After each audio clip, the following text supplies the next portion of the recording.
We'll start the work session for May 5th, 2022. We'll ask Alderman Bryant to say the opening prayer and we'll get into our agenda. Lord, we just thank you for this time to come back. Thank you, God, that you give us this opportunity to come back and serve our city. Pray, God, to be with our city. Pray, Lord, to be with each one that might stand in any kind of need here today. Pray, God, to be with our nation as a whole, Lord. We just pray that you'd impress upon our leaders the leadership we deserve as a nation.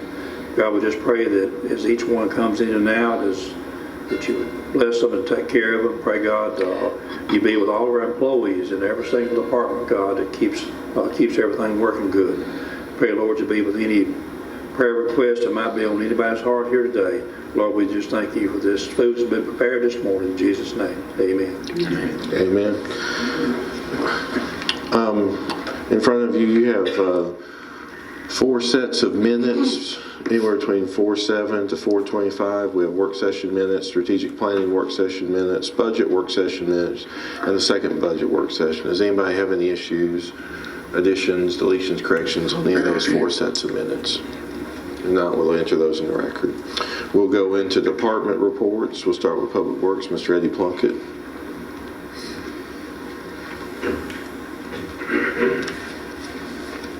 Thank you, Mayor.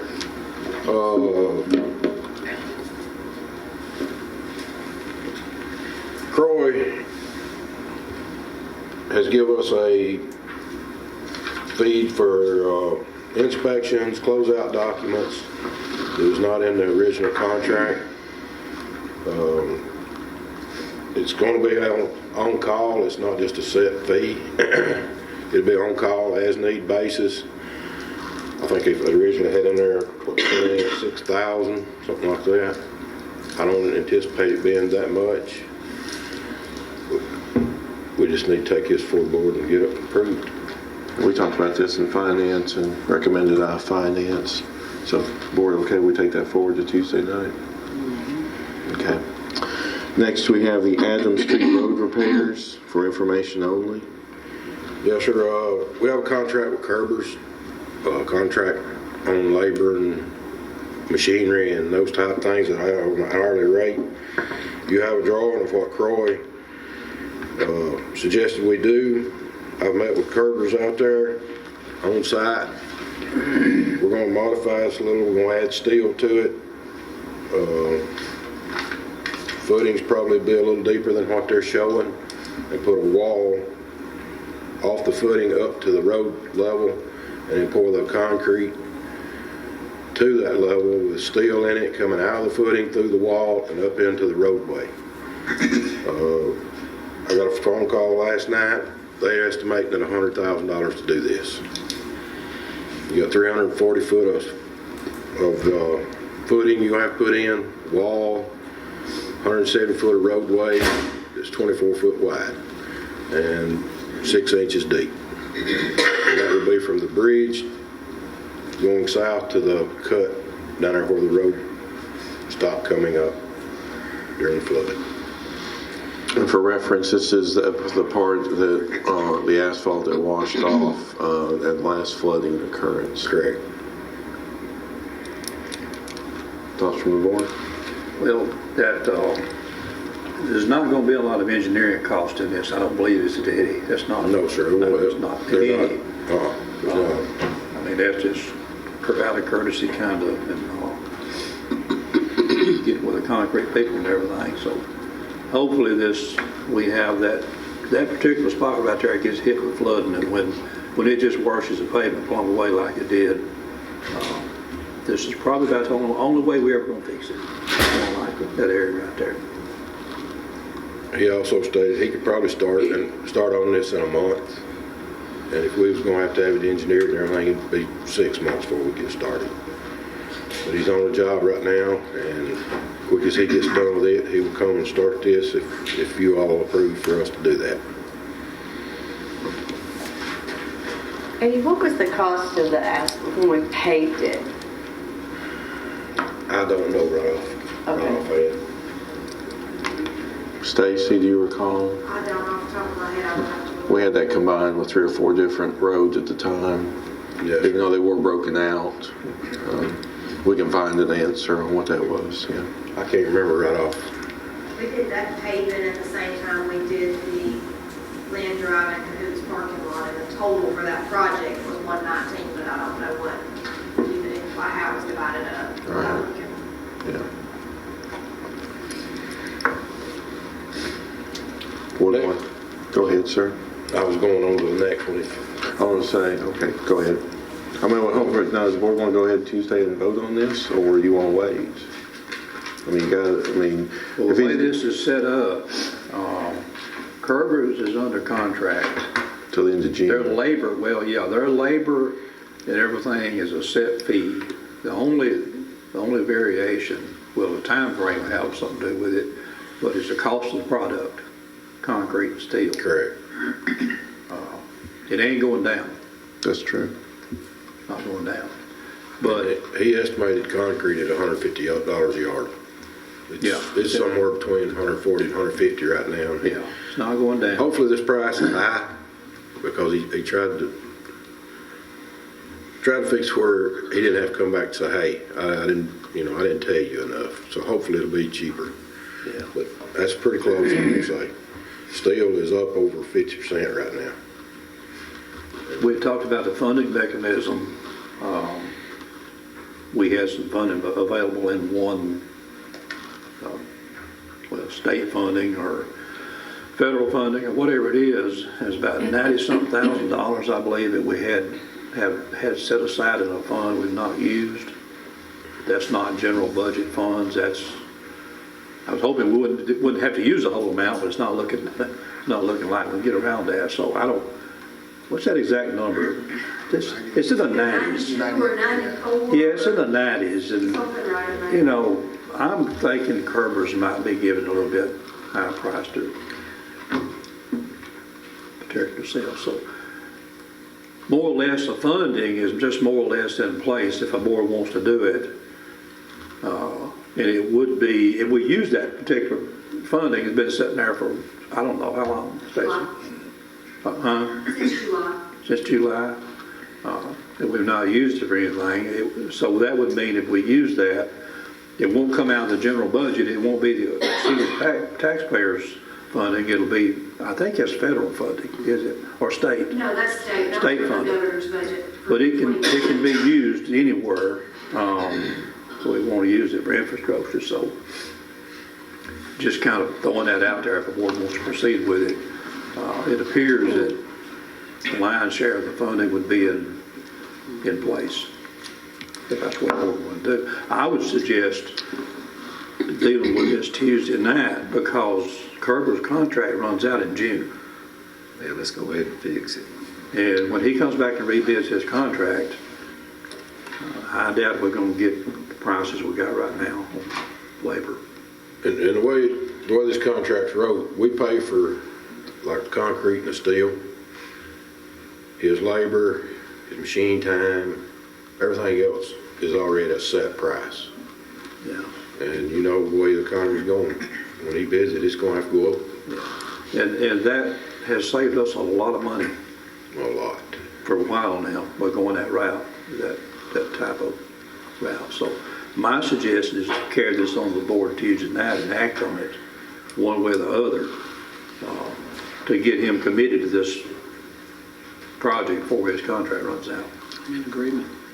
Everybody else okay? My suggestion. I'm good with moving it forward. I have a question though, just for public knowledge. About how long will this project take? Because I know we've got 4 weeks. 4 weeks. Should- Okay, because should we be got no Norris longer. down, then we've got the, what is it? Mulberry, I don't know what it turns into there. Norris and Mulberry should be open middle of next week, the end of the week. They're milling and paving. Oh, okay, okay. They're They're milling building up right yesterday, now. and they're hopefully gonna pave first of the week. They Okay. may even start today, but I don't know that. Yeah, they're milling, they was milling yesterday down there. And I noticed they're milling deep.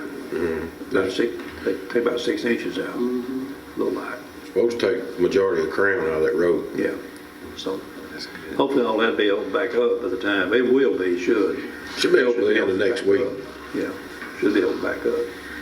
Because that road, Adams Street will have to be shut plumb down to do that concrete I was work. wondering if we were gonna have Adams, Morris, and the other close. closed. the good thing about Adams is that the stockyard's closed. Yeah. So some of that traffic will, And for the board's information, the committee asked last month that when they stripe that road, that we stripe it plumb to the bypass.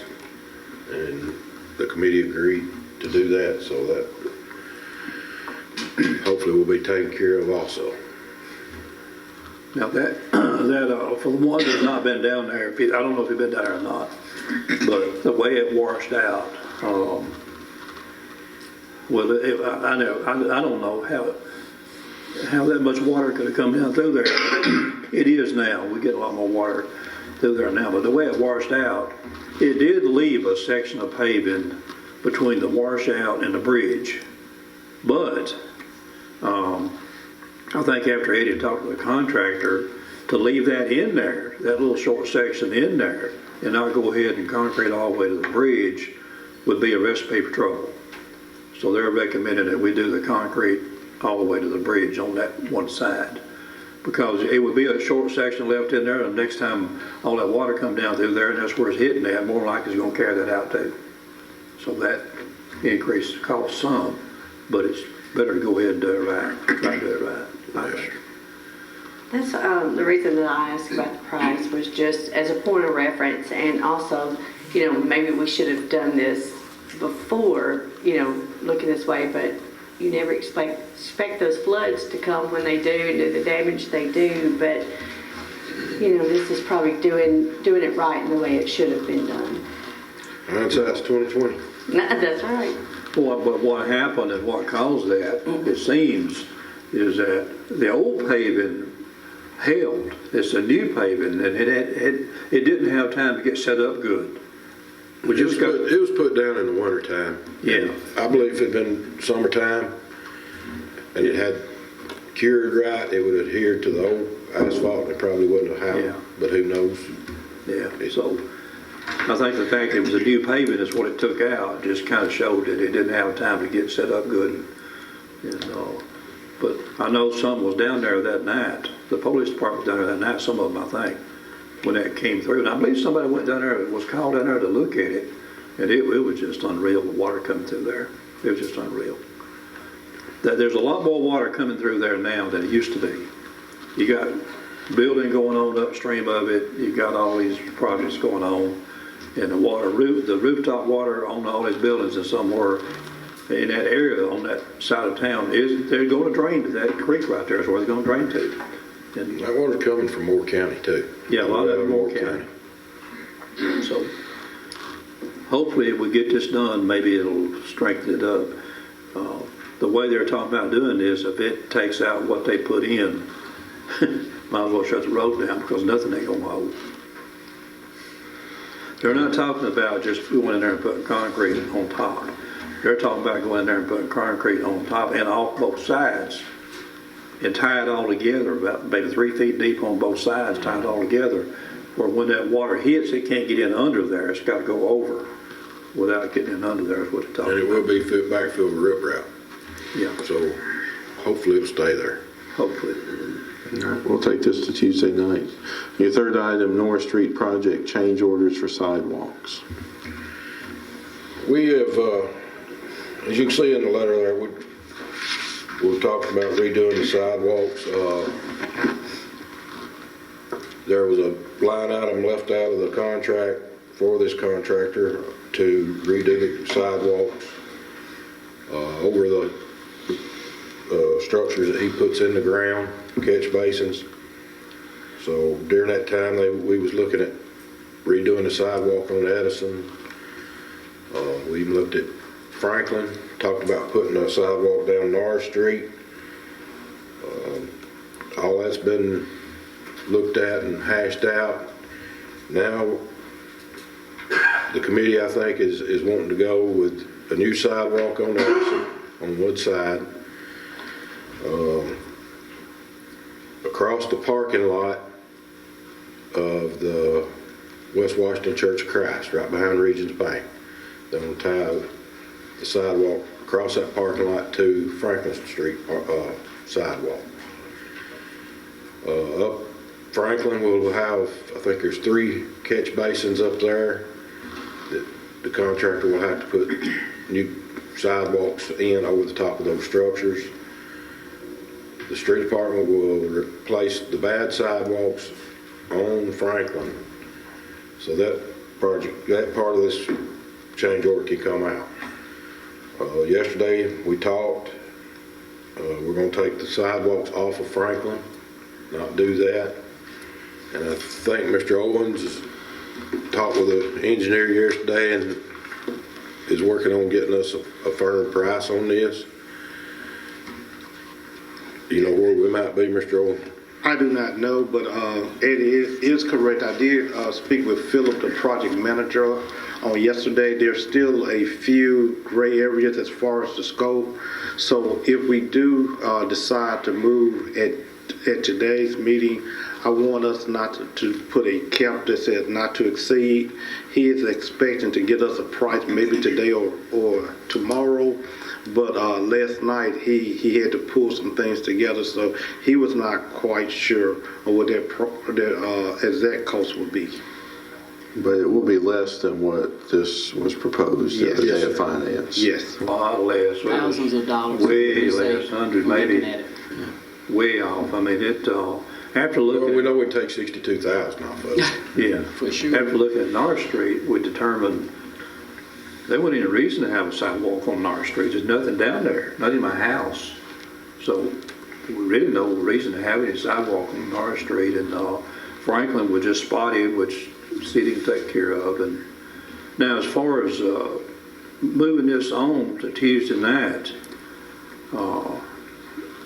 and hoping we have a price by then, estimate, we can move it on without any kind of money tied to it at all. We can tie the funding to it Tuesday night. We don't have to move it on with any kind of funding number right now. All we really care about is what if they have it by Tuesday night. We just care about what it's going to be Tuesday night when we vote. That's all we care about. So, More than likely, we'll have that price by then, right? We should. yeah. Yes. Right. Well, we had a rough estimate, and our committee jumped all over that estimate. We was ready for them to start doing that about any time they wanted to at that estimate. And up until yesterday, the numbers was still give to us, it was kind of kicking us around. And we was hoping we got the contractor tied down to those numbers. But I don't think those numbers is going to be the numbers we're going to see using that. I think we're going to see some increases. So. Now, Eddie, on that parking lot over there that Washington Street Church of Christ has, I thought they were about to repave that. Are they? Was that mentioned? I thought that was mentioned in finance the other day. They've talked about paving, they've talked about resurfacing it, or resurfacing or sealing it. They're going to upgrade the parking lot. I just don't know to what extent yet. Okay. We are going to put curb cuts in for them. They've got one of them marked. We'll have to get with them where they want the other one when we get ready to put the curb gutter in. If y'all approve that money up front of that parking lot. Okay. All right. Everybody good taking this forward? I am. Okay. Last item for Eddie was ordinance 2022-08, request lower speed limit on portion of William D. Jones Boulevard. Yes, sir. It come out of our committee that until that road is fixed, that we lower the speed limit to 20 miles an hour and ask the police department to enforce that. Now, that is just for a short section. It would only be from Washington Street to where William Battle intersects. Just in the area that's going to be worked on, not the rest of it, on down through there. And The narrow section of it. yeah, where all them humps and all that kind of stuff is. I came by there a couple of days ago, and a young man had a bicycle. He was in the ditch pushing his bicycle. He was off in that deep ditch pushing that bicycle because he's afraid to get it up on that road. But of course, the buses is going to be off of it here in a couple of weeks probably. That'll help a lot, but still. Now this recommendation is a temporary speed limit. It's not nothing to be left that way unless the board wanted to, but it's just try to slow everything down out there until they can get that construction started, which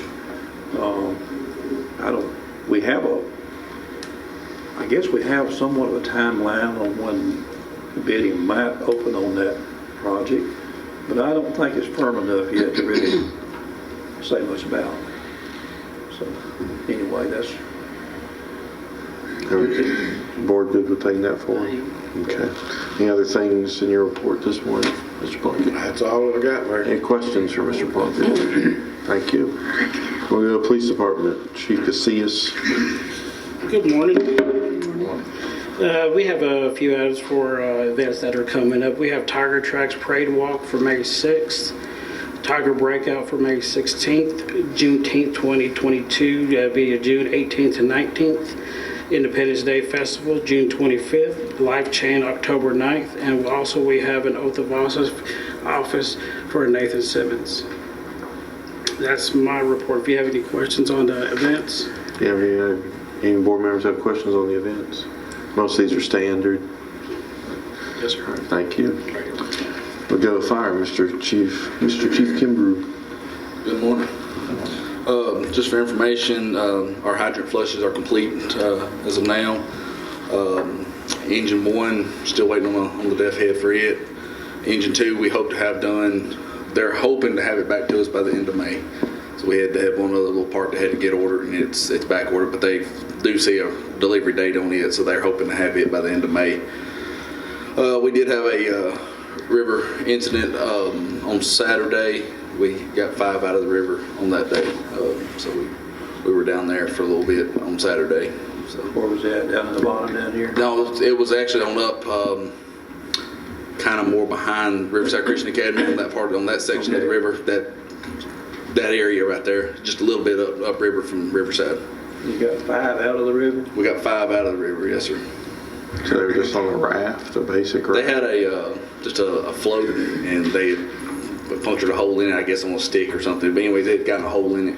A couple couldn't swim or something Yeah, like then that? 2 of them couldn't swim, so we went ahead and got all 5 of them out. So that's my report. Thank you for that rescue. Thank you. We'll go to Parks and Rec, Mr. Brian Carter. Good morning. Morning. We're reallocating money on line item 930 to purchase a zero-turn lawnmower, and the amount for that is going to be $10,248.81. As far as using the parking lot, the old Lee parking lot, we still haven't gotten an answer on that. We're waiting for the owner to let us know something. Just as soon as we find out something, we'll let you all know. We had 2 light poles that were damaged at Kids Park. Vandalized. One was torn down completely, and the other was barely hanging on. And those were the ones that had the new lights that we had put on there probably about a month ago. One we were able to fix. The other, we are waiting to hear something from the insurance adjuster about that, so we can get that one fixed also. And the pool is opening on May the 28th. That will be our first day. Okay. Any questions? Is everything working on the pool? Is all the pumps and everything's working? Everything is working. All of our numbers are where they should be. We're checking those daily. That slide, it got repaired, didn't It it? did get repaired, and it was painted in February. So the painting is done? The painting is done. If you go by there, you see the bright orange slide. Okay, that's what it is, what color it is now. Hey, Brian, explain about the new hours of operation for y'all, for the pool. Pool, Monday through Friday, we're going to be open from 12 until 6. And then on the weekends, we'll be open from on Sunday and, Saturday and Sunday, we'll be open from 12 until 5. And then we'll change those hours will be changed in August as school starts, and we'll be operating only on Saturdays and Sundays up until Labor Day.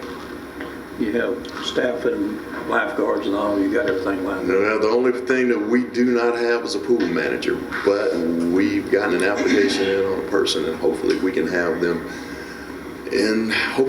up and operating by next week, for the first of next week. And the ball leagues have been going well? Ball leagues have been going excellent. We have been busy with those. Had a couple of game delays. Last week we had to cancel, but we replayed those on Wednesday night. Can you give us an update on, I drive by there and see it on Don Davis and all those poles and lights and how this, looks like to me they got all the old poles down maybe? All the poles are down. The old poles are down, and I'm going to say probably about 50% of the new poles are up. So they're putting the poles up and doing some wiring. Well, the wiring is not done yet. We're still waiting on the engineering to come through with that, so Okay. all the electricals can be put in. Transformer was removed, and we've gotten all the lights up. I think we discussed that with Kevin the other day. We said it would be before the end of the week. We had it done in one day.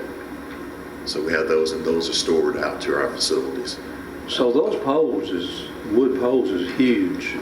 Yes, What are we gonna do with those poles? that's what we're working on right now, because none of those poles can be used anymore. They're bad. Yeah, most of them are rotted. Right. I mean, we gotta dispose of them some way or something. Yes, we do. Yes, we did. And that's going to be a task, because the poles are huge. Yeah. They are huge. But we're working on that, and hopefully we can get a solution to that They pretty got that soon. Christos in them too, probably. Yes, yes. Well, what Christos left, there's probably not much in there. Yeah, because you still have metal brackets that are still on some Right. of those. Right. And copper wiring, some of the copper wiring that's on them still. So Also. they're gonna store all those poles maybe in one place and then do something with them. For right now, if you're going into the parking lot, they're on the west side on the edge of the parking lot. That's where they're gonna put them on. Right now, yes. Okay. The pre-bid for the electrical will go out this month. We got the pre-bid package document, we're looking it over. Just make sure it's right to go. Have to be a pre-bid meeting, right, Mr. Owens? That's correct. We have a pre-bid meeting, trying to notify local contractors and outside contractors for that. And so we'll have, by June, we'll have our electrical cost. And that's where they're gonna raise up the Yeah. floodplain. Yeah, absolutely. Okay. Absolutely. Brian, on the electrical part on the poles, and that wiring, all's gotta be run somewhere underground. Yes. Who does all that? Is FPU gonna do part of that? Is all that in this bid? Oh, that's going to be in the bid. Okay. Yes. They put the poles up, Yes. Okay. FPU is only putting the poles taking on. it down, putting the poles up. Correct. But now FPU's providing two of the transformers. They're going to be on the road that's going to feed down into the park. Yeah, they're going to provide those. So, Are you being able to keep the molding up this year so far? So far, we've done an excellent job on this. Okay. Had a couple of mowers that have been down, but that's why we're wanting to we have those older mowers. So we have like 3 newer mowers and 2 older mowers, so that's why we're trying to get those replaced. any other questions, Mr. Carter? I do. Brian, I made note in the Parks and Recs committee meeting that the pool hours were 1 to 6. Has that changed and now it's 12 to 6? Actually, I'm sorry. Actually, you are correct. It is 1 to 6. 1 to 6, okay. Right, it is 1 to 6. 1 to 6 on Monday through Monday through Friday. Fridays, And then correct. 1 to 5 on Saturdays. Saturdays, right, correct. Okay, thank you. Thank you, sir. Right, thank you. All right, we'll go to planning codes. Ms. Christy Gentry.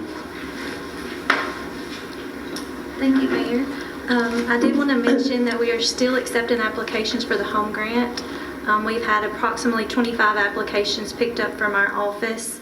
The deadline for all completed applications is May the 20th, and they can either be turned back in here to me or mailed to Tia Lockridge, and then her address is in the application that they picked up.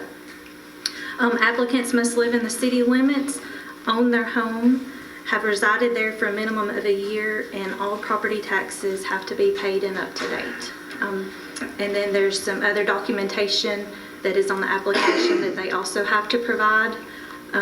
But every item must be turned in and submitted with the application, or you could get knocked out from receiving grant funds if you do not have a completed application.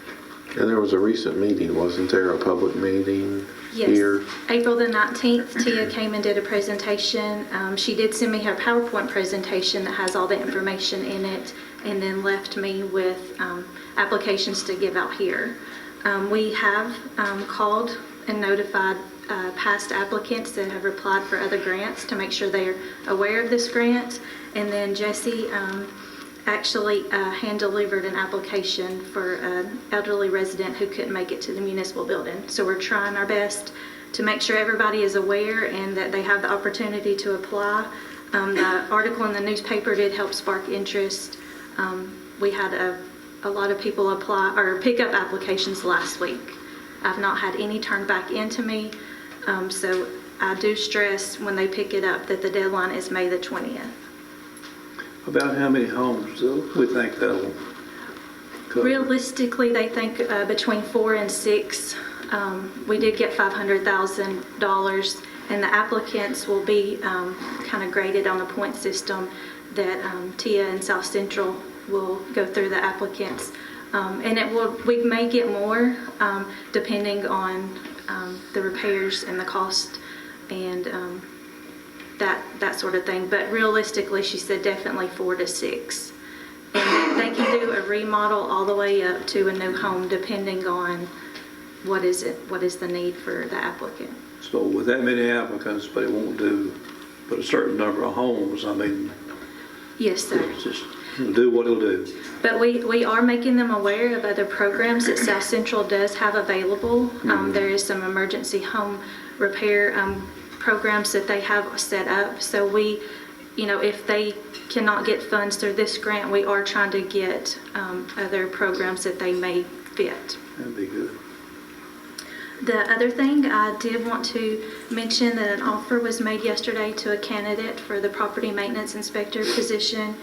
It was accepted over the phone, but when we have an official acceptance letter signed, we will make a full announcement to the board and let you know the start date. But hopefully we have that position filled and we'll get started in a few weeks with that. Any questions for Ms. Gentry? Thank you. We'll go to IT.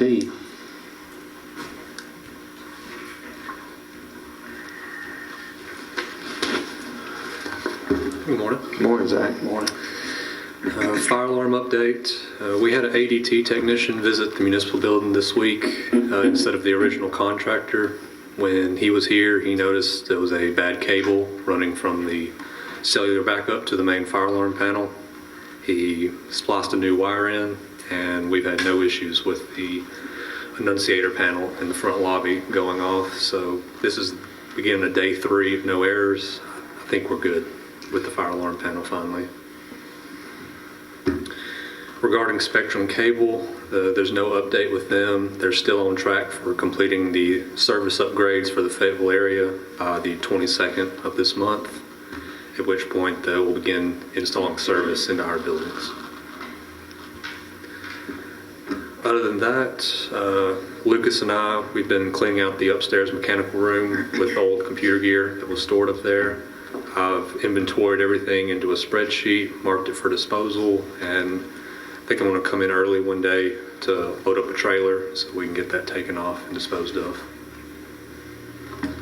Other than that, things kind of slowed down for us, so I've been studying for my Network Plus certification. Okay. Any questions of Mr. Zach? Thank you, sir. Thank you. All right, we'll go to finance. Ms. Stacy Rozelle.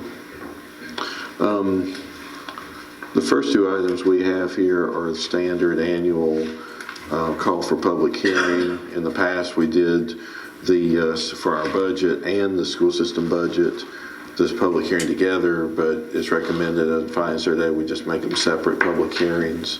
So we just need to vote on that this month to call for it in June. Very good with that? Okay. Next item was emergency repair HVAC unit, English Service Company. This is, well, these next two are both together. One was for $2,463.13.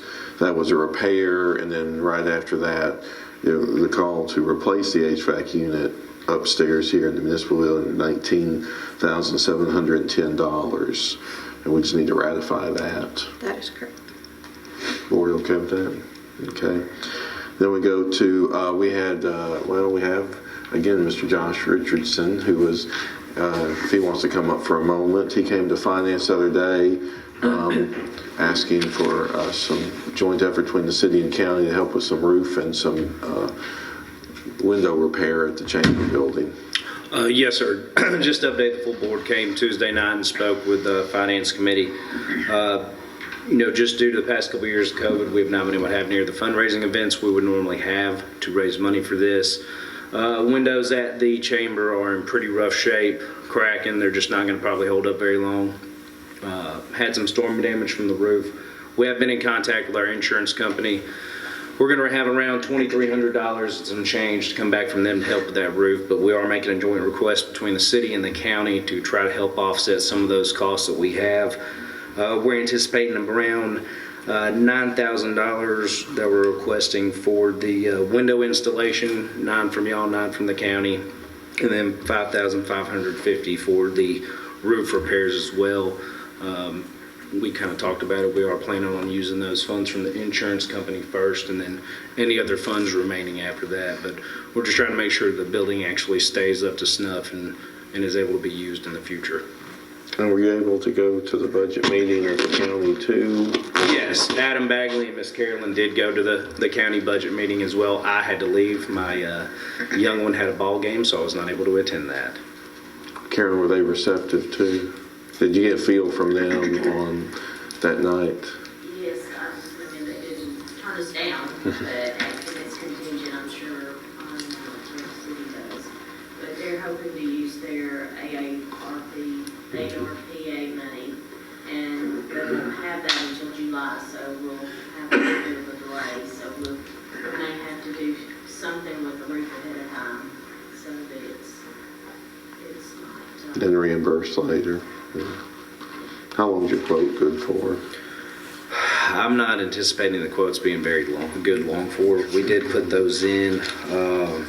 Carolyn, did they give you a time frame on quotes? I'm not sure if all that's 30 days or less. I'm anticipating short time, just dealing with some of our builders that we've been working with lately. My main concern with it is cost of material going up. I know I've dealt with some stuff in the past where windows, you have a very short window to at least get your order in, or the cost could go up. So that's my main concern with the chamber at this time, is getting at least a quote in as fast as possible to negate some of the escalation in cost. Thoughts from the board? John, Yes. those windows, are they old metal windows or are they sash windows, wooden windows? I think they're old wooden windows, Okay. and that's where a lot of the deterioration is coming from. So again, I was hoping maybe we could take them out and maybe see if we could find someone to use them again, but I don't think the framework will be able to hold up for anything like that. I mean, there's only so much paint and repair you can do to them before it's finally just going to give out. Yeah. And you might remind the board on your fundraising, you have, the chamber does the host, which is, generates some money, and I'm not sure what else they have. Which we're going to do part of that too, because we did just get done replacing, I believe it was the heater. We don't receive any money from host. Yeah, host doesn't go no. directly to us at all, but we are doing some fundraising to replace the heaters that we just had to do back in the wintertime as well. So Most of our fundraisers go to our budget. We don't really have any extracurricular money. And we just had our furnace replaced this winter, and we took a loan out to be able to do that. If you do get the okay from the county, could our money cover what you've got for the roof if you wanted? If you're saying that needs to be done right now, could ours be used for that? And then when they get their money in July or whenever it was you said, that go toward the window side? Absolutely. We appreciate that. do you remember the exact figure that the insurance adjuster said on our check coming back? I want to say it was $2,300 and some change. That was mentioned at finance, and I was about 2,300. I think if we were able to at least secure the city side first, if we had to do something with the roof, we could do that first, get that knocked out, especially with storm season here. And then if and when county money came in, we could do the windows after that. We're okay taking this forward? Okay. Thank you, Josh. Thank you. The next two items are were requests that are that came from Humane Society. One was assistance on a recent, they had an electrical fire on an outlet that they had to, they had a request for $500. Is it 500 even? Yes, sir. 500. And then their next request was, this isn't the vehicle we bought for them, but they have a vehicle that was donated to them that they use to transport animals down to Alabama for spay and neuter because that's the cheapest that they can get them spayed and neutered. And so they had to make some repairs, and that was a cost of $633.56. I'm okay with helping them out on both of them. Only question I would have, we could do it either way, no matter, but on the vehicle that, and I'm not asking anybody, but the vehicle they're using to transport has been donated to them. I wonder if that vehicle has been put in their name. Is it titled to the Humane Society? I would think it would have. I don't know the exact Because answer. we'd be good doing this if it is, if it's not titled to them, if it's titled to, still titled to an individual, we would have to more or less just do a donation. That's what we'd have to do with this amount. So either way, I don't have a problem with it. Board County okay? helping them out on this too? Does that- They don't ever ask the county for this kind of thing, hardly ever. They usually just come to us. We've been so good over the period of time, but if they want to go to the county, they can. But whatever, you know. Everybody else okay taking this forward? Okay. I would kind of tie to this a little bit.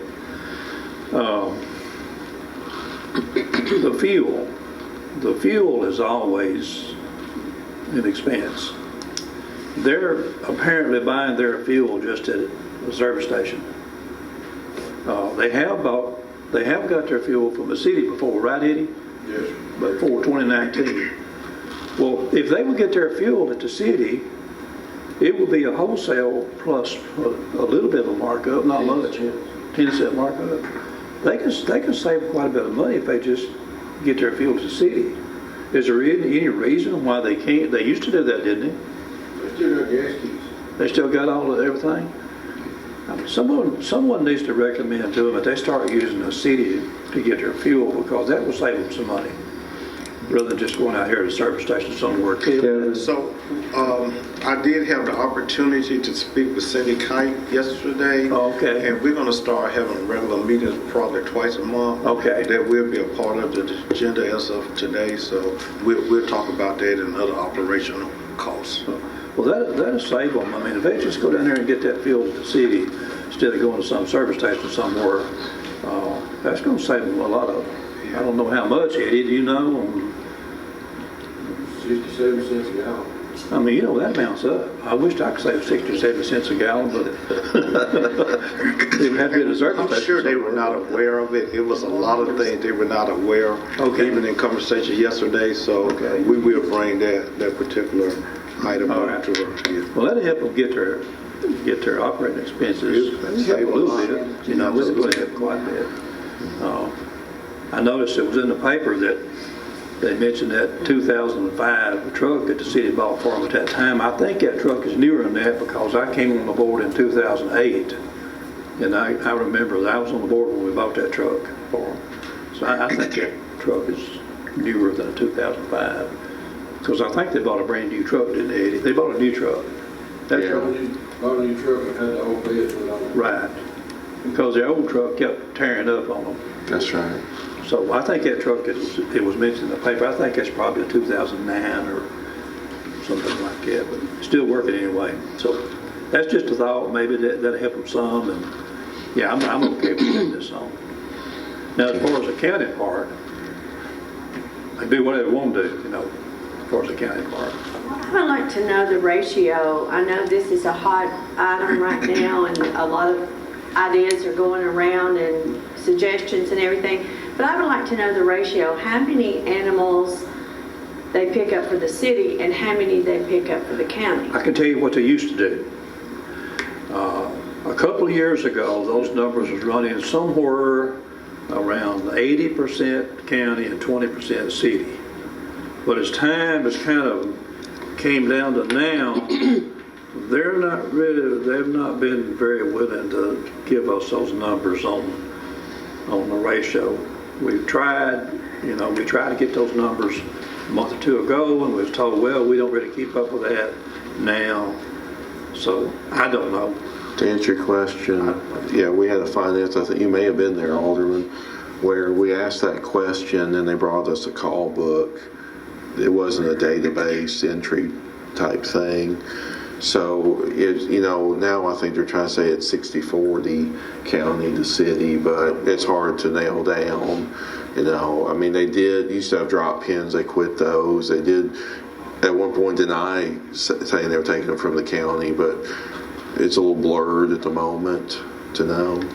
If I may add, there is a software that the Humane Society has not taken aware, but it's a software that's probably about 5 years to help to track that information, and that's also going to be part of the recommendation. Since I've been here, the story has changed. I don't know whether you may remember, but Sydney Kite was standing there where Stacy is standing now, and she said that the county had more intake, and then Risa was in the audience and said, no, it's the city. So they had a difference in opinion, and that's been since I've been here. Well, I just have a problem with it because, we're not getting direct answers. We're not getting accurate answers. And for us to take 100% of this bill, I'm not for that.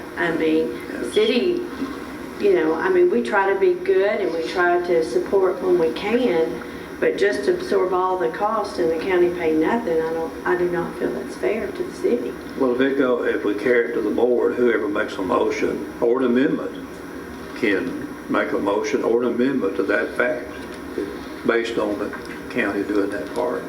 We do that during a board meeting. I do know that our contribution right now is $75,000 a year. County's at $62,500. The county up there's last year about $25,000 to get it to that $62,500. That's there's a little cloudy there. But there's a little bit more of a story to that too, because that was $37,500, which they had been tracking consistently for at least 2 years in a row. And what happened was the animal control out there would get calls from the county, and then they would bill the county. And then at one point, they went, the Humane Society animals went over to county and said, we need more funding. And the county said, well, we'll give you $25,000. Don't come back the rest of this budget year. And they took that, which I think was not a good deal for them. It was a good deal for the county, because I'm sure they probably ran more calls that cost more than $25K over that amount of time. And that's how they got to the 62 plus at the moment. They didn't give anything. It was a wash, kind of. So anyway, we just... And then aren't they charging them for renting and parking or something? The county charges one annual fee to the Humane Society of like $700 to rent that parking lot next to. So really the 62.5 is not even 62.5, even though it's cloudy, it's still not 62.5. Well, because you're getting some money back. It's a difficult situation. I think we as a board, from what I can hear, we're going to do our best to work with the Humane Society to work through this. How we got perceived to be the bad guy in this whole deal is really kind of questionable, but it is what it is. But I've never had any problem with helping the Humane Society on tires or repairs. But another thing we might want to think about here, we're looking at a bill here for $633 for this repairs. What would it have been if they took that vehicle down and let Eddie and them work on it?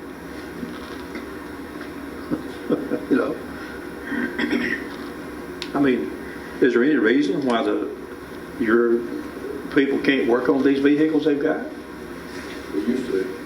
We Used to. You change your own everything. Yeah, and they're going to save money if they'll have these repairs, this type of repairs that, well, some of this would be stuff we could do. I don't know about all of it. But on oil changes and things like that, routine maintenance, tire change, I don't know about tires, but whatever the city could do for them is going to end up costing a whole lot less than what they're paying at other places. There you go. Just one protocol, we will be asking them. Okay. We're gonna ask them to submit the request to the board and the city prior to undertaking the expenses. So in both of these cases, they went and did the services and then brought the invoice. But I would prefer them to ask for permission to do prior to doing it. And at that time, we can give them some advisement if they want to take it to the fleet shop or whatever to do so that'll keep everything more accountable.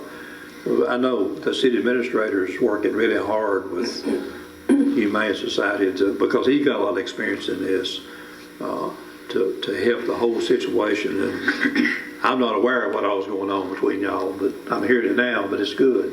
I'm glad. And just I'm glad. I mean, if they're expecting, because they can come here one month and have $10,000 worth of bills if we don't put some control when they do ask for money. So I prefer it to be on the front end than the back end. A good idea. That's a good idea. Well, the history has always been on the front end. Yeah. This is an anomaly of them doing it first and then submitting bills. So. Well, I think if we can help them save a lot of money out there, utilizing our facilities, utilizing our fuel, maybe our repair shop and all. I just think we can help. I think we can help. I'm willing to help try anything we can within reason.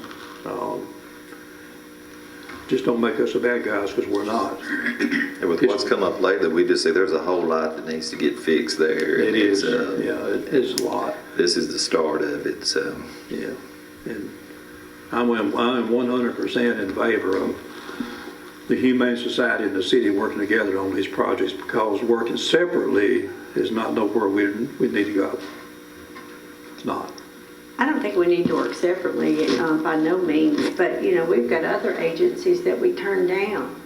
And, if they're just, I'm not going to say misspending, but maybe careless spending, we are looking at the Art Center with no recommendation for them, the Carriage House players, and the arts community in this town are very popular and are needed in any community.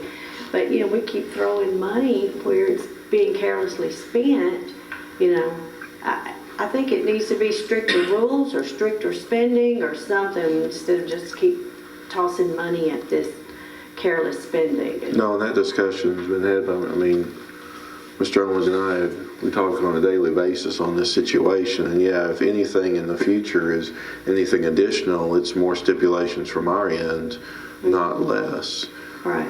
So. I'd also I'd be interested in seeing separate animal control, the cost of it, because I feel like that's a responsibility that we have to take care of. And then Humane Society be separate. Because it's almost like this animal control we're responsible for. I believe that's a service we have to provide.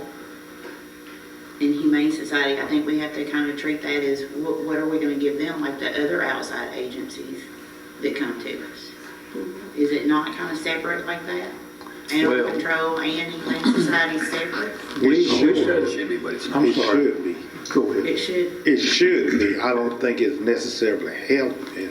I mean, and it's a big difference between Humane Society mission and services and basic municipal animal control. Those are two totally different operations. Well, that's something I would like to see. What do we need to take care of? What's our responsibility with animal control? And then have a discussion as a board as what we want to do for Humane Society separate. I think that's what Kevin's working on, right? Correct. I think he is. Finally got somebody working on these questions. But now we deal with the Humane Society under contract. Now we're under a contract. Now it's an old contract, but we're under a contract with the Humane Society. You get that contract, read in there and say whatever it says, but it is an old contract. It was at $51,000 last time, I believe, right, Mike? Mm-hmm. When that contract. Yeah, it's steadily gone up. We've upped it from $51,000 to $75,000 without renewing that contract. And as I stated last week publicly, it's not our responsibility to fill financial voids that they may have on the Humane Society side. I mean, we have two different documents, one an agreement from 2009, we went joint on them doing our animal control, and then a different one on what Mr. Bryant just referred to, and it has explicit language in there. It says specifically what it is, and there's nothing in there that says just give us money for whatever we want. And so, according to that contract, then, if the funding of 51,000 or more is given, then animal control has to be provided for the city. Exactly. Okay. The way I look at it is the money we give is for animal control. Okay. Yeah, that's what. I mean, and that's the way it's been, and that's the way it's been, and we've traditionally given at least 50% more than the county over the course of time. We got a little closer this last year with that extra 25,000, but this part about, and then they made up the rest of their budget for a Humane Society part, and so at some point all of that got blurred into one, and so at this moment, they're supposed to provide us animal control until June 30th. We have given them all of their appropriations of the $75K for this fiscal year. Their last check was at the beginning of April of almost $19,000. And if we approve this coming year's budget, they would also need to provide that service for the next fiscal year. Yeah, and we pay quarterly. That's what we're paying for. I mean, common sense tells us that in the city, we have, 9 square miles? Mm-hmm. And 7,000 people. The county's got, I don't know how many square miles. 570 square miles. And 27,000 people. Well, in the city, we got a leash law, and we got a confinement law, so you don't see dogs running all over the city, very rarely. The county don't have any of that. So we're, but by our ordinances, we're helping control, animal control, by hopefully keeping those dogs confined, either on a leash or inside a pen, and they don't have that out in the county. So, you go crunching numbers, you go taking a hard look at it. There's a lot of things to really think about. But I will say this though, if we were to take on everything we'd have to do, just us alone. I don't know why that was mentioned in this last newspaper article by this kind. We're not threatened to do that, I don't think. We might have some questions about it.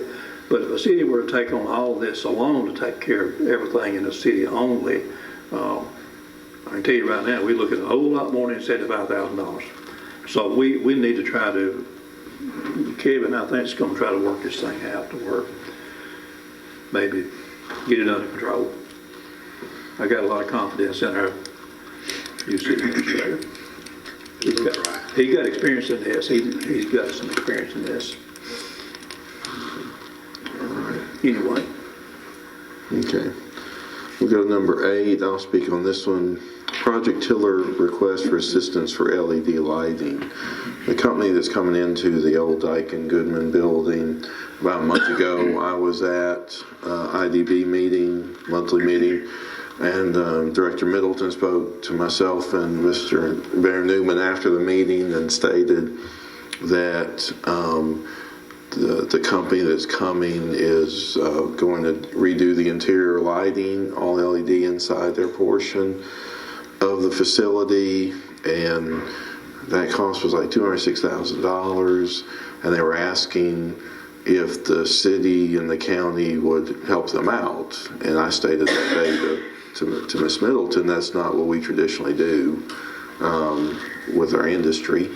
But unbeknownst to me, Mayor Newman took it to his commission last month, and they passed a motion to approve 1/8 of the cost if the city did 1/8. Well, 1/8 is like $26,000. And I stated again to Mayor Newman, that's not what we traditionally do, but we spoke in finance to bring it to the full board. This does no bearing on their coming or not. They're still coming. In fact, the governor's coming down on June 2nd for the announcement at 9 a.m. and I shared that with the board yesterday for us to be there. So, but I am bringing it because the county passed it, just to see what the board's feelings are. Finance Committee brought this on to the full board because we felt like this is a full board decision. We did not have any recommendation on doing this out of finance, but it's before the board. We felt like the board should have one. I'm not for doing it for one industry. I think you set yourself up for everybody else saying, well, I want you to do mine now, and that's not fair. So I'm not for doing this. Plus, they got a lot of breaks from the state and TVA and some others to come, so. I'm not interested. Especially since it has no bearing for them coming, they're still coming anyway. Right, okay. And we had to keep in mind too, well, I don't think anybody, I'm not hearing anybody for this need to carry it on, but we also need to keep in mind too that there's a traffic light out there we paid $120,000 for. Now, it would cost $350 now if you bought it. We know because we tried to get one delivery road over $350. So that traffic light was put out there, and we had thought about trying to move that traffic light, but then we found out the factor was coming in that they liked it, the fact that they would have it, and the request was to kind of leave it there, which we did, because it might not have worked where we wanted to sit about moving it no way. So not every factory has a traffic light. None of them has one, but this one. So, you know, we've got that invested out there that should help this company. So we left it. I believe Roger said turn the light on, didn't he? There you go. So I'm with, I think if we start this, we're going to have every company expecting this and not for it. Any other thoughts? I see no need to take it on. Okay. We go to number 9, ordinance 2022-06, City of Fayetteville Budget Amendment number 4. Stacy. All right, this is, once again, catching up the budget for the different items that the board has voted on to approve since June, or excuse me, not since June, since February. That was the last one we did. We will have another one in June that will be the final one for the year. The first item on this is, if you remember, the board approved to purchase a diagnostic scanner for the garage for them working on the trucks and stuff. We did not amend the budget at that time because we were waiting to see if they would have enough funds in their budget or if they would need to come back later and do that. They have had some more jumper boxes and items go down that they're going to need to replace. So we have got that item in here for $6,616. We've got the engineering for Dunn Roman Lane drainage, the electrical repairs at S.J. King Park, the roof replacement for the swimming pool, the drain pipe at Don Davidson Park, and the purchase of the 10 laptops, and then to, you know, put it into the budget using the ARPA money for the Musco lighting at Don Davidson Park, which makes this total amendment for $856,168.80. Everybody good taking that forward? All right, the next one is a budget amendment for the city school systems for $6,520 on some workman's comp and life insurance. A standard pass-through, take that forward. And then next you have the Camp Blunt Pavilion contract. Okay, when Camp Blunt did the bid and all for building a pavilion out there, the Historical Society, the bids came in a whole lot more than they were expecting. What they have remaining out of the governor's appropriation money that we received in 2019, I believe, is $30,000. So they have been able to get the county to agree to put in $27,000 on it, and then they had a private donation to the Camp Blunt Historical Society for $15,000 to cover the total cost of $72,000 for it. Ultimately, it has to come through our board to approve because the contract is with the city since we have had the governor's appropriation money.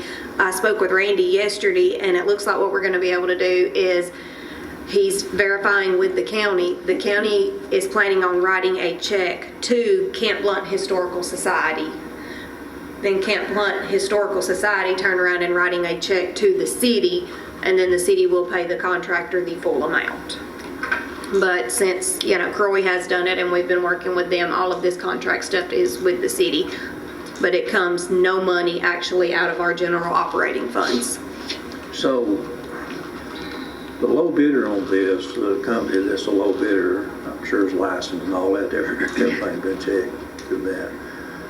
So I guess their insurance and all is gonna have to work through the city. This whole thing's gotta work through the city. Yes, the whole thing works through the city. But we don't have a dime in this. Not out of our Nothing. general operating funds, no. We don't have anything in this. Everybody good taking this forward? Okay. Last item, Fayetteville City School System pay request, Flint Co. LLC for the gym safe room project for $4,000. That's another pass-through. We just need to approve for their safe room project. Everybody good taking that? Okay. Anything else? Any questions of Ms. Rozelle? Thank you. We go to administration, Mr. Owens.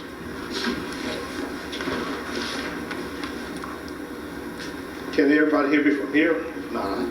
I'll maybe come up front, yeah, just for the ones at home. Get on the microphone. First of all, good morning. Morning. I do have a detailed report that is listed in the package, but there are 3 items I do want to highlight for you today and for Tuesday. First, staff is working with Ed and his team. As many of you all are probably aware that the garbage cart policy was approved last month. There's been a lot of confusion as far as the community. So we do have a team that's working between the administration office and Public Works to make sure an educational and outreach component is going out. So we're going to work through that for the remainder of the month so we can make sure that everybody is informed about this new policy and what is required from the policy. Was that the letters tape? I saw some letters taped on. Okay. And that's just one of the initiatives that we're going to try, but we're going to do whatever we can to get it out. So if you all have any suggestions on how we can reach some of the residents of Fayetteville, please let us know. We're going through social media, continuing newspapers, anything we can do to let our citizens know about this particular policy. Last week was a big confusion. I think we took a lot of calls, Public Works took a lot of calls, so we just want to make sure everybody know what is required and also to know that this policy is out there. My second item that I just wanted to highlight, Tricia had mentioned the home applications. That's a very valuable services to Fayetteville, and we're doing everything to let the residents know. If you all have churches that you want to have it announced or public centers, we want to utilize this program to the fullest. My experience, my 22 years in this profession, there's been one program that has impacted a lot, so I'm happy to see that it is in Fayetteville, and we do have applications out, but we also do need to have those applications submitted by the 20th so they can be considered. So we're going to do a full push on that. And my third announcement that I want to make besides what's in the report is that the mayor had mentioned that we are now going through the bid process for the electrical work with the Dunn Davidson. And I know that Brian and I met with FPU and the consultant working on it.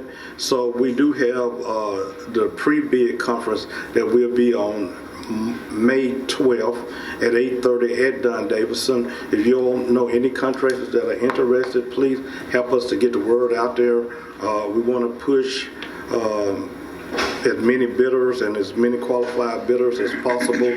So that will be on the 12th, and the bid will be open on the 19th. So those are the only additional besides my report. If I can address any questions, I'm available to do that as well.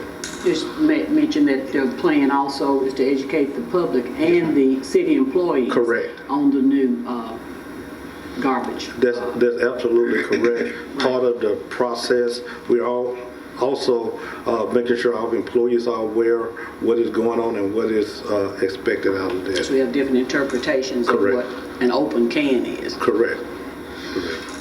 Any other questions, Mr. Owens? I will say that the report you've given us here, that you didn't touch on any of this, is very clear in reading this that you've been very busy. Yeah, and I do want to thank my staff. They've been very accommodating, the entire city. I've been around all parts of Fayetteville, learning more each and every day. So we want to thank everybody, staff as well as the residents, and of course you all. Thank you. Thank you. We'll go to other. I'm going to ask Mr. Hill to step up. At least twice in the last, I'd say 5 to 6 months, we haven't had annual beer board meetings just because of lack of requests, but at least twice we've had a request to increase the number of liquor stores within the city of Fayetteville. At the moment, by ordinance, we're limited to 4. And so, Mr. Hill, if you'll just touch a little bit on what the request has been. Yeah, and I would preface that to say that state law does allow cities to cap the number of package stores in a given municipality, and we've had a 4-store limit at least the 10 years I've been here, and some of the aldermen that have been here a little longer know a little bit more about that than I've personally witnessed. But of course we have the 4 stores now that and we do have a cap, but there's a party that has expressed an interest in developing a property at the corner of the Lynchburg Highway and the Winchester Highway, and they're interested in building a liquor store in part of what they're proposing to do. And they had asked us to consider reconsider that cap, I guess I should say. And when the beverage board first looked at this 6 months or so ago, I had put together some numbers from area cities and kind of how we stacked up as far as what we capped relative to other places. And then after that time, the same party notified me that Winchester had decided to remove its cap, and I guess based on that, they asked us to re-look at this. And when it came back to the beverage board the other night, I think the board decided just to move it on to the full board for a full board discussion on it. Yeah, it got to the point to where we need not just the opinion of 3 members of the board, but the opinion of everybody. And I know that we have 2 members that, even before I came on the board, this came up before, and you may give your experience on what happened at the time. I can't remember if it actually changed it to allow more, and then It was bad experience. It was. We changed it. We voted to change it to take the cap off at that time.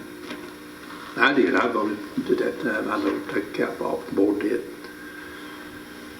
Before even we could get anything done, everything broke loose, and it turned into such a situation to where the very next month, we voted to rescind that and leave the cap on. It was a bad experience. We're not, I'm sorry, go ahead.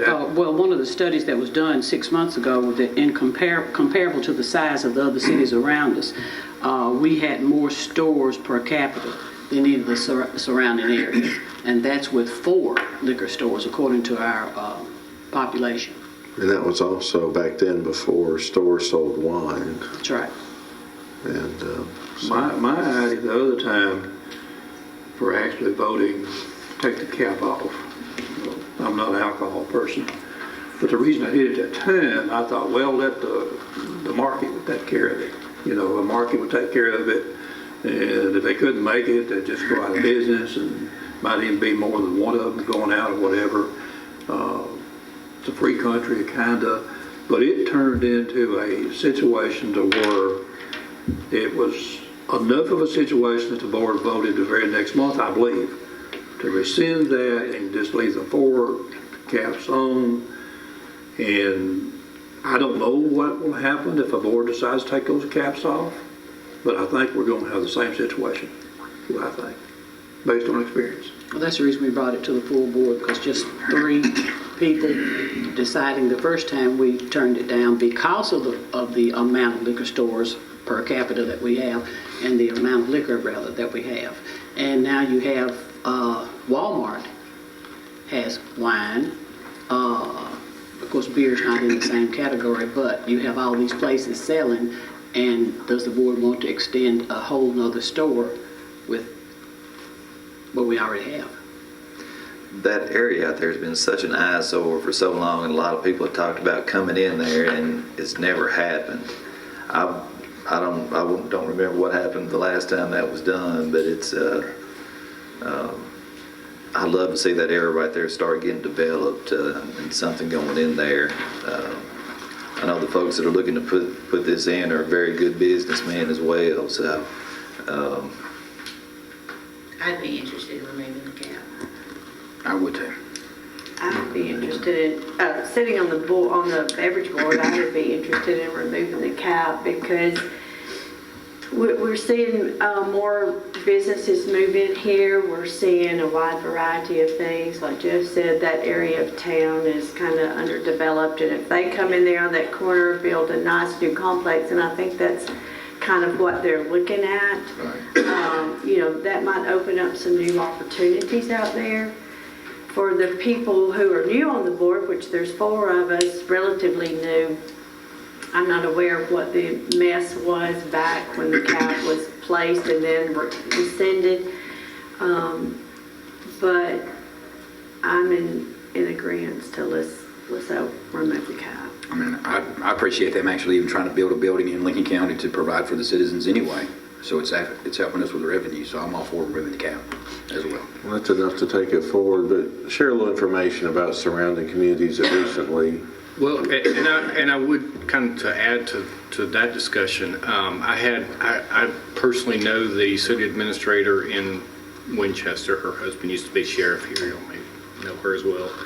So I had a nice chat with her yesterday about what they've experienced since they removed their cap. They actually were kind of motivated by the new grocery store that's come into Winchester, and I think somebody associated with that wanted to put a liquor store in there, and that's kind of what prompted them to look at their situation. Ms. Roden told me that she had initially proposed to just, I think they had a cap of 3 in place at that time. Even though they're slightly larger than Fayetteville, she had advocated raising their cap to 4, and rather than doing that, their board elected to just completely do away with the cap. And she told me that since then, and that's been 6 months or so, that they've only had one applicant go all the way through the process and get a license. So she actually said, if y'all are going to do this, I would recommend just taking away the cap, which was not what I was advocating initially. So that was her experience. That she said that they had a number of people contact the city about with interest, but so far only one party had actually gone through the process. So they hadn't experienced a rush of new liquor stores in Winchester. And I know the state has very strict rules, and it's a strenuous process to go through and get those liquor licenses. They keep a check on a lot of things. They do a lot of investigations. So I don't think it's like we're just going to be covered up with, like you say, Mr. Hill, pop-up liquor stores everywhere, because it is such a strict process. Yeah, we have very little involvement in the process. Actually, it's all pretty much the state, other than setting the cap. I mean, the state's the ultimate issuer of that license. Okay, thank you, Mr. Hill. Last item under other is the recap of the 2022 strategic plan that we had recently. We annually will approve that and adopt that in a board meeting, so we just need to take that forward. And then the only other thing I had was, I mentioned earlier, was the governor is coming on June 2nd to the site at 9 a.m. For everybody that wants to be there to announce the company that's coming into the old Daikin building, which is, there's been a lot of industrial development done since 2015 when we got the announcement that they were leaving, and it's nice to have that facility and see that parking lot's going to be filled up again. So I think initially it's about 380 jobs with room to grow. And it's a fourth generation American company that's diversified from other industries that we've had. And this company, where they come from, put a lot of investment into their local community, and that community was smaller than Fayetteville. So I think it's going to be a good fit for all of us. Anybody have anything else? Mayor, if I may, just to remind everybody that this Friday is First Friday. We have a large number of vendors. We're up to 89 vendors this month.